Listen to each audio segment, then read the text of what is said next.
Well, here we are. All right, Algebra 1, week 2. And so our objective this second week is going to be to solve equations again, but all equations. Some equations with no solutions, some equations with infinite solutions, and also, dun dun dun, inequalities. All right, so let's remember that I'm going to do one and then pause the video and try that assignment. There's 5 assignments and we don't have class on Thursday. So one less day to be together, but one whole day to get ready for Friday. So this first one is solving equations with the distributive property. All right. So then we talked in week 1 about this number in front of the parentheses means you multiply the numbers inside. That's called distributing. So what is 0.75 times 8? That would be 3/4 of 8 is 6b. And then 0.75 times 4 is 3. All right. I knew that in my head. Bring everything else down. And now we're back to solving equations with just integers. So we're going to put our variables on. Oh, I'm going to draw the line. And if my term goes over the line, it's going to change its sign. So the 6b is on the left. I'm going to put the 4b on the left. It's going to be negative 4b. And I'm going to put these two terms on the right with that 14. It's going to be negative 3, positive 1. Now my like terms are on the same side. 6b minus 4b is 2b. 14 minus 3 is 11. Plus 1 is 14. Wait, 12. All right, so 12. And then that's equal. So we're going to divide.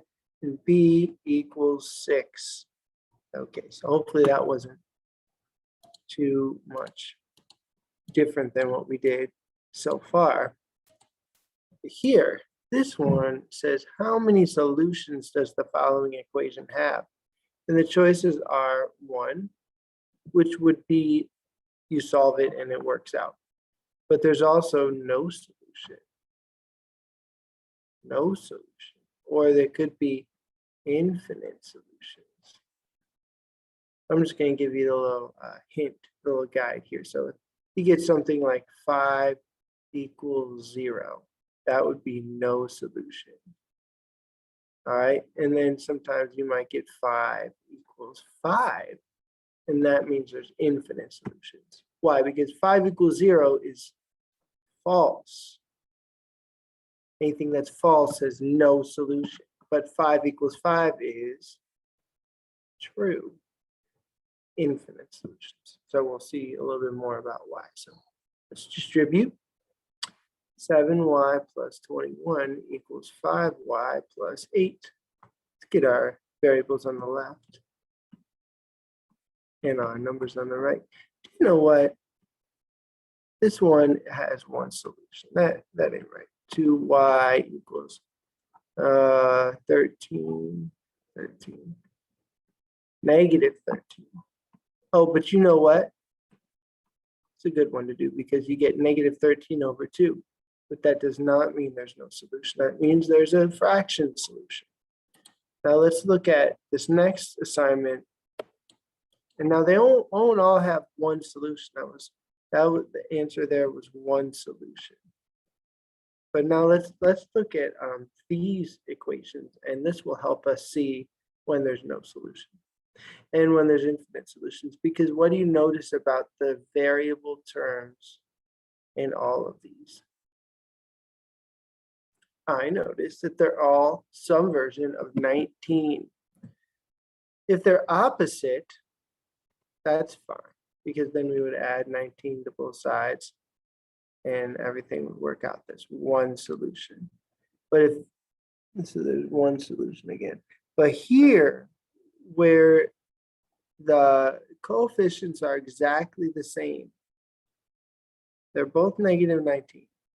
So what would happen is they would cancel out, right? If you put your variables on the left and your numbers on the right, you'll end up with negative 19x plus 19x, because you got to move that one over. It becomes positive. And on the other side, you get 18, and then that's going to become a negative 18. So we end up with these canceling out, 0, and 18 minus 18 is 0. And so this is true. 0 does equal 0. And so this third example is your first example of infinite solutions. What does that mean? That means no matter what number I pick for x, I can substitute it in and it will give me a true value. It will for x. It will make both sides equal. No matter what number you pick, put 5 in for x, you're going to get the same number on both sides. Here in D, we see the variable terms would cancel out again. But this time, what would we be left with? Negative 18 on the left and positive 18 on the right. Though they are both 18, negative 18 is not equal to positive 18. You can tell that to the guy I loaned $18 to last week. I need my money back. Not you guys, my friend. And negative 18 is not equal to positive 18. All right. So negative 18 equals 18, false. Which means there is no solution. Got it? All right. So now we're going to sail on over. Ooh, this is a good one. Okay. So this one, do it here, is called, well, sometimes they're literal equations when they actually stand for something. This is just an equation with multiple variables, and we're going to solve for y. So we were solving for variables in the other ones. And what that meant was we want to get that variable by itself on its own side. We're still going to do that. It's just that not as much is going to combine. Okay, so we're going to solve for y. So let's get all the y terms on the left. So variables on the left are y is our variable in question. So I have two terms with the y's in them, and then this term has a y, but it needs to go. It's going to be positive 4y on the left. Then just that 8 can be on the right for a minute. Now what I'm going to do is I'm going to factor out the y. When all of your terms on one side have the same variable, you can do something called factoring, which means it's reverse distributing.